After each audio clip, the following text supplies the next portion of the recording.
वक्फ संशोधन विधेयक अब संसद के दोनों सदन में पास हो चुका है। माननीय राष्ट्रपति महोदया के हस्ताक्षर से यह विधेयक संशोधन पूर्ण कानून बन जाएगा। यह विधेयक न केवल वक्फ बोर्ड की शक्तियों को पुनर्परिभाषित करता है, बल्कि भारत के संविधान की सर्वोच्चता की पुष्टि भी करता है। यह विधेयक पूर्णतः एक कानूनी सुधार है।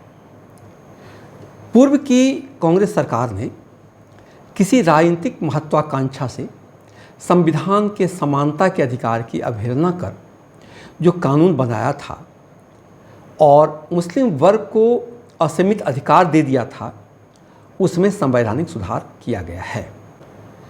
इस विधेयक का मूल उद्देश्य वक्फ संपत्तियों की पारदर्शिता, संवैधानिक संतुलन और न्यायिक नियंत्रण को मजबूत करना है।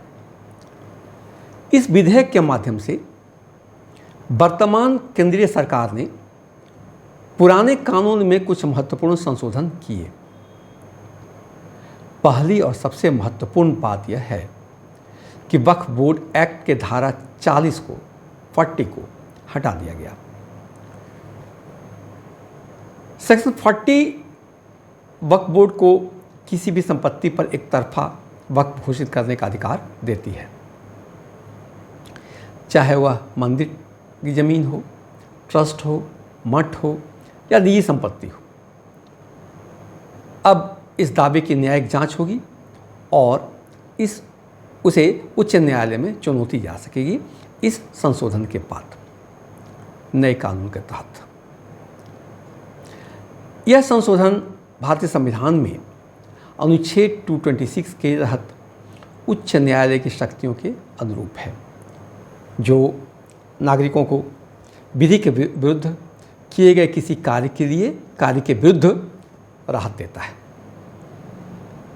दूसरा महत्वपूर्ण संशोधन हुआ कि धर्मांतरण करवाकर जो संपत्ति दान करवा दिया जाता था, उस पर रोक लग गया।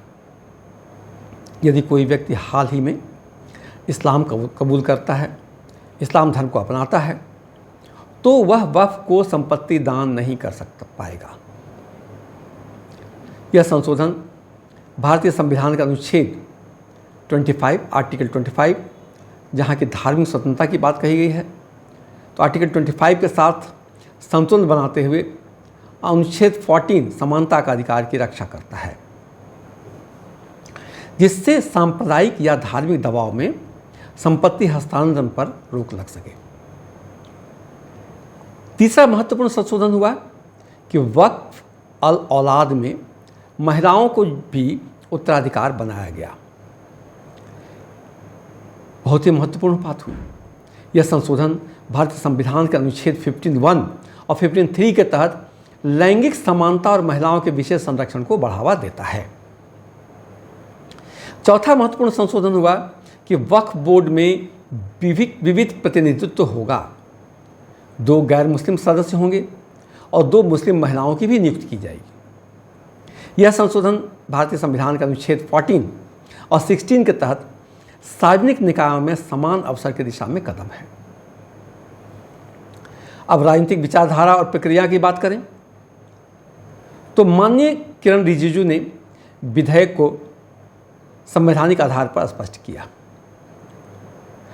माननीय रविशंकर प्रसाद जी ने शाहबानो केस 1986 की बात है, उस केस के विधेयक की याद दिलाई जब संसद में संवैधानिक सिद्धांतों की अनदेखी की गई थी।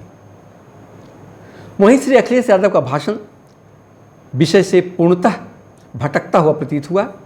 उनके 2 मुख्य आपत्तियां थी जो कि पूर्णतः तर्कहीन रही। पहला कि हाईकोर्ट में अपील की अनुमति नहीं दी जाए। माननीय अखिलेश यादव जी का कहना था कि इस वक्फ की संपत्ति के संबंध में अपील की का अनुमति नहीं हो, माने कानून का रास्ता बंद हो।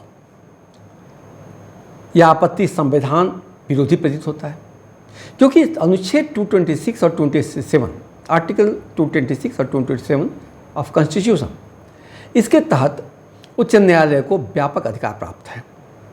साथ ही किसी को भी कानूनी सहायता लेने से रोकना संवैधानिक नहीं हो सकता।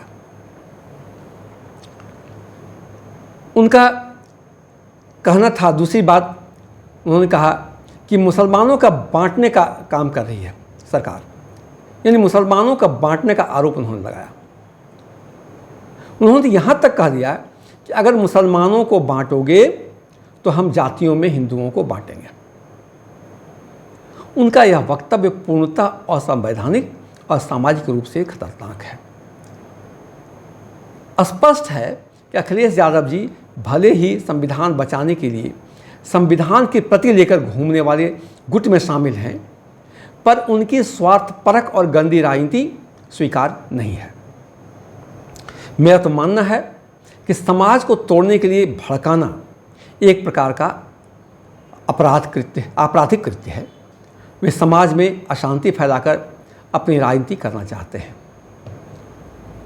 जहाँ तक कांग्रेस पार्टी की का प्रश्न है, कांग्रेस पार्टी की विचारधारा की बात करें तो उनके द्वारा वक्फ बोर्ड असीमित अधिकार दिया जाना, संविधान से ऊपर अधिकार दिया जाना पूर्व में एक बड़ा रणनीतिक और राजनीतिक भूल थी, जो देश हित में भी नहीं था और न ही संवैधानिक था।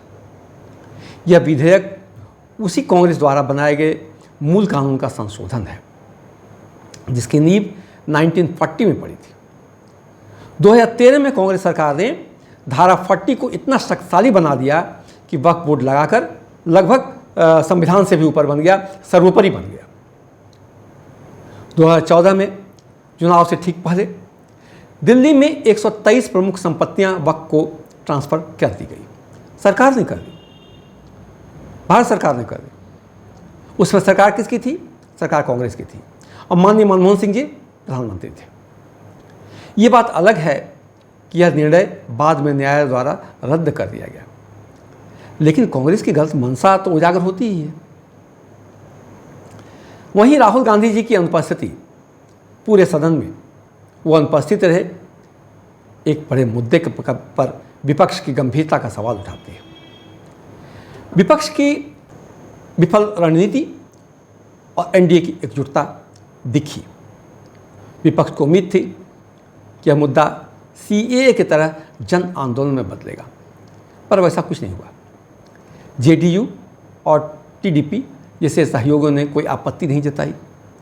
केरल के क्रिश्चियन समुदाय से भी अप्रत्याशित समर्थन मिलने की सूचना मिली। यह भाजपा के लिए एक राजनीतिक और सामाजिक संतुलन की दिशा में बड़ी सफलता मानी जा रही है। एक बात और हुई, मुस्लिम महिलाओं को एक नई भूमिका में देखा जा रहा है।